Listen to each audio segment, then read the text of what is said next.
la práctica, en las relaciones laborales y en el mercado de trabajo. Por tanto, una especial atención a esa ofensiva que apunta a la deslegitimación del sindicalismo y que requiere del movimiento sindical europeo y de las organizaciones que lo integran un pasar a la ofensiva, como era el eslogan del anterior, el anterior Congreso de la Confederación Europea de Sindicatos, en todos los ámbitos. La ponencia que los compañeros me han encargado de presentar trata de identificar las debilidades y fortalezas del movimiento sindical europeo, que, insisto, pese a sus debilidades y limitaciones, esta mañana mismo el profesor Heimann ya ha puesto el foco en algunas de ellas, en la debilidad, en la pérdida de afiliación, pero también, paralelamente, y tengo especial interés en poner el acento, el foco en ese punto, el movimiento sindical europeo amerita fortalezas y oportunidades que lo convierten, pese a todo, en el mayor y mejor movimiento social europeo en la actualidad, en términos tanto cuantitativos, de afiliación, de representación, como ahora veremos, como en términos también cualitativos, en la medida de que apunta al corazón mismo de la desigualdad, al corazón mismo de las diferencias sociales, al corazón mismo del conflicto de clases, y actúa como sujeto colectivo que es una obviedad entre sindicalistas, pero no está de más repetirlo, sujeto colectivo que refuerza desde la dimensión colectiva, social, la asimetría, la desigualdad que caracteriza el contrato laboral individual, que caracteriza el propio mercado de trabajo. Por tanto, en esa línea de lo que se trata, creo, es de, en la ponencia que me corresponde ahora presentar, de hacer un repaso de cuáles son los principales y cuál es el estado actual de los principales indicadores de la intervención sindical, de los principales indicadores de sindicalización. La afiliación, la representación y la cobertura de la negociación colectiva y de la intervención social. Y todo ello en un contexto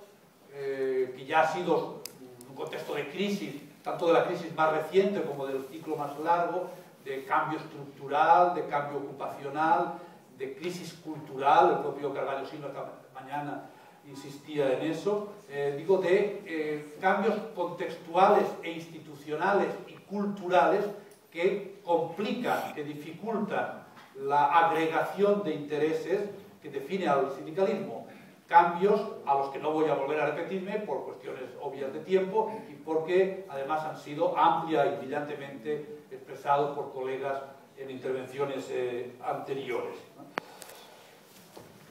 En síntesis, esos indicadores de sindicalización que nos permiten tener una visión panorámica de cuál es actualmente el poder, la fortaleza y la debilidad del movimiento sindical, pueden sintetizarse en esta tabla. Actualmente, en los 27 países que integran la Unión Europea, existen 64 millones de personas afiliadas a los sindicatos, sobre lo que equivale al 23,4% del total de los 183 millones de trabajadores asalariados, porque además hay también un importante volumen de afiliados no asalariados, jubilados, parados, estudiantes en algunos países. Pues bien, esa tasa de afiliación, prácticamente 1 de cada 4 trabajadores europeos asalariados está afiliado, esa tasa de afiliación se dobla, se multiplica por 2 en términos de representación, de capacidad de representación electoral en las empresas, según distintos modelos a los que luego me referiré, y se triplica prácticamente en términos de cobertura de la intervención sindical en la negociación colectiva. Como puede verse también en esta tabla, y que luego recuperaré, esos indicadores no son homogéneos, no se distribuyen con carácter homogéneo en toda Europa, varían en función de los modelos de relaciones laborales,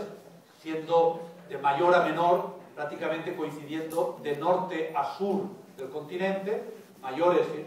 niveles de afiliación y de representación y de cobertura en el área escandinava, medios altos en el área germánica, centroeuropea y anglosajona, más relativamente bajos en el área mediterránea y en la situación de crisis y de transición aún inconclusa entre los países del este. Este sería, a grandes rasgos, el mapa del sindicalismo, en fin, de los indicadores centrales del sindicalismo. Actualmente, su estructura organizativa es ampliamente plural. Existen 98 confederaciones nacionales en la Unión Europea, como he dicho, 64 millones de afiliados, lo que equivale al 23,4%, esto es un error, 23,4% de los 184 millones de afiliados, según los últimos datos correspondientes a 2010. Los modelos organizativos, no voy a poder entrar en detalle, son también ampliamente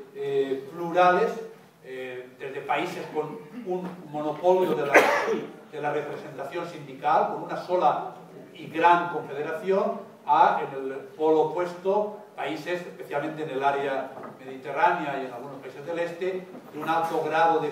pluralismo, de división sindical, con algunas líneas de fractura, en ocasiones ideológica, especialmente en el área mediterránea, de orientación inicialmente socialista o comunista, etc., o líneas de fractura de orientación incluso religiosa en algunos países, o nacional, o de sector, de funcionarios o trabajadores asalariados, lo cual configura un mapa ampliamente diverso. Y esa diversidad lo es reflejo de la diversidad también de estructuras ocupacionales, de tradiciones históricas, de sistemas de regulación sindical, y en consecuencia configuran un mosaico plural del sindicalismo europeo, que por otra parte explica las dificultades que la CES, la Confederación Europea de Sindicatos, tiene para ser algo más que una coordinadora, para generar dinámicas sindicales homogéneas. Bien, en términos, refiriéndonos al primero de los indicadores de sindicalización, la afiliación, esta mañana ya se ha comentado, como ha dicho el profesor Ayman, ha hecho referencia a la caída, a la disminución de la afiliación. Podemos decir que desde los años, desde mediada la década de los 70, cuando concluye lo que se llaman los 25 años dorados de crecimiento del estado de bienestar, de políticas keynesianas, etc., 25 años dorados que, entre paréntesis, a portugueses y a españoles no fueron en absoluto nada dorados, sino más bien oscuros, como las dictaduras casposas que nos gobernaban entonces, ¿no? Pero en el conjunto de Europa sí, un periodo de expansión, de crecimiento, de políticas keynesianas y también de crecimiento y de ampliación del poder sindical. Esa tendencia expansiva al alza se invierte a partir de la crisis de los años 70, y desde entonces se ha producido un ciclo de declive relativo y desigual. En términos globales se ha pasado de un tercio, la afiliación era de un tercio, 1 de cada 3 asalariados europeos está afiliado, a un cuarto, ligeramente algo menos de un cuarto, 1 de cada 4.